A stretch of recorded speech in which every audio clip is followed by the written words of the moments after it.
I don't even know how to give that a definition. I would probably have to do a little bit of homework or something. Any right that I think just as a normal, human, The rights that humans have?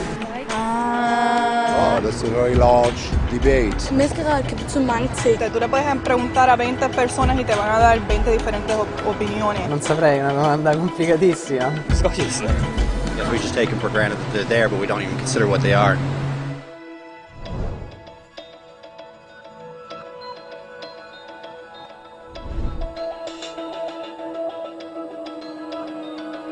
Human rights are the rights you have simply because you're human.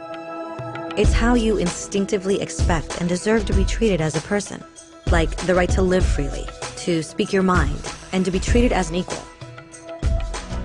There are many kinds of rights. Most apply to a certain group. But human rights are the only ones that apply to absolutely everyone, everywhere. That means kids, old people, poor people, basketball players, garbage men, rappers, teachers, Africans, Indians, Albanians, Christians, Muslims, Kabbalists, atheists, your mom, your dad, your next door neighbor, and you all have the exact same human rights. In other words, they're universal. But the question remains, what are they? Name the human rights? What the human rights are? The right to live. Equality between all peoples. Right to religion, the right to... Is there supposed to be a list somewhere I should be aware of? According to the United Nations, there are a total of 30 human rights, which are usually lumped together and called simply human rights.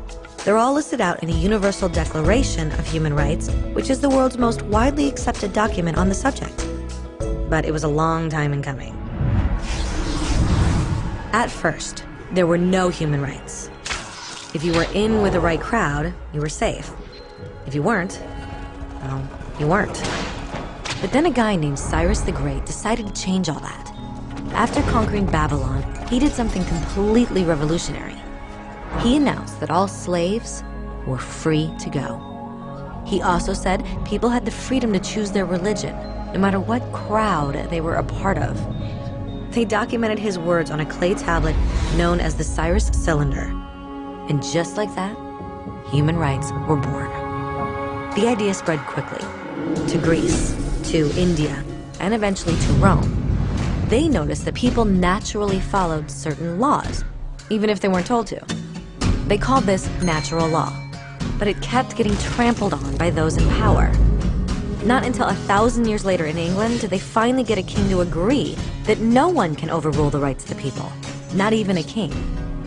People's rights were finally recognized, and they were now safe from those in power. Kind of. It still took a bunch of British rebels declaring their independence before the king got the point that all men are created equal. Which isn't to say he liked the idea, but he couldn't stop them, and America was born. The French immediately followed with their own revolution for their own rights. Their list was even longer, and they insisted that these rights weren't just made up. They were natural. The Roman concept of natural law had become natural rights. Unfortunately, not everyone was so thrilled.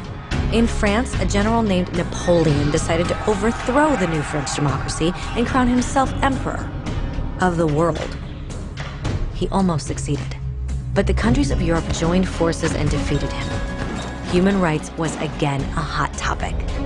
They drew up international agreements, broadly granting many rights across Europe. But only across Europe. The rest of the world somehow still didn't qualify. Instead, they got invaded, conquered, and consumed by Europe's massive empires. But then a young lawyer from India decided enough was enough. His name was Mahatma Gandhi, and in the face of violence, he insisted that all people of Earth had rights, not just in Europe.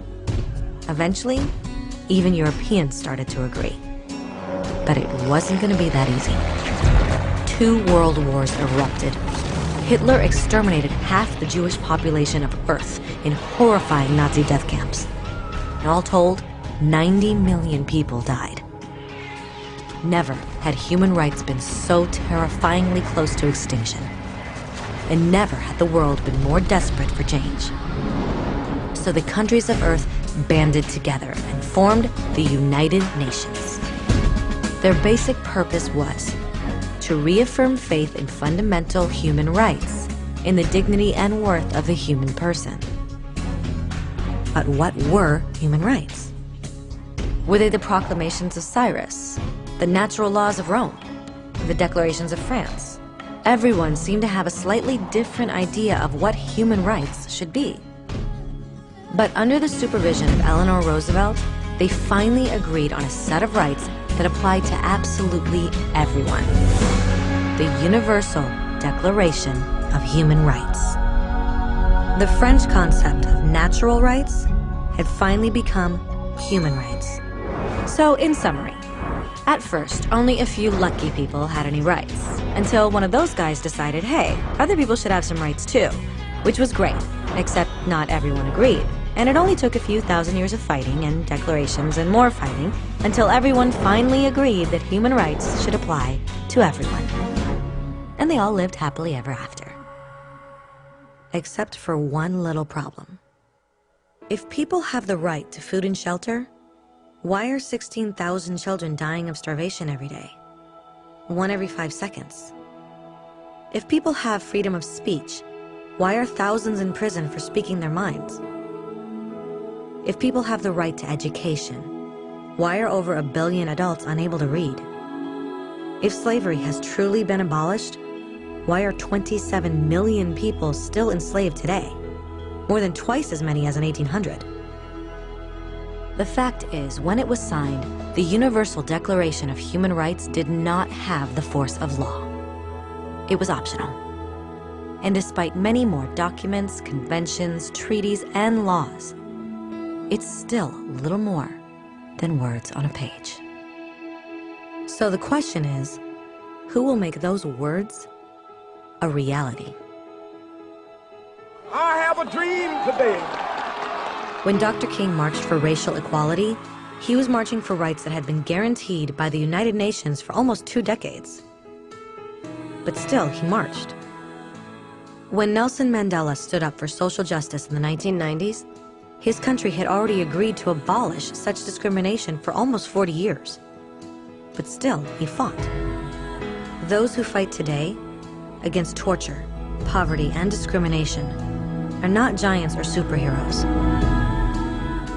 They're people. Kids, mothers, fathers, teachers. Free-thinking individuals who refuse to be silent. Who realize that human rights are not a history lesson. They're not words on a page. They're not speeches or commercials or PR campaigns. They are the choices we make every day as human beings. They are the responsibility we all share to respect each other, to help each other, and to protect those in need. As Eleanor Roosevelt said, where, after all, do universal human rights begin? In small places close to home. So close and so small that they cannot be seen on any maps of the world. Yet they are the world of the individual person, the neighborhood he lives in, the school or college he attends, the factory, farm, or office where he works. Such are the places where every man, woman, and child seeks equal justice, equal opportunity, equal dignity without discrimination. Unless these rights have meaning there,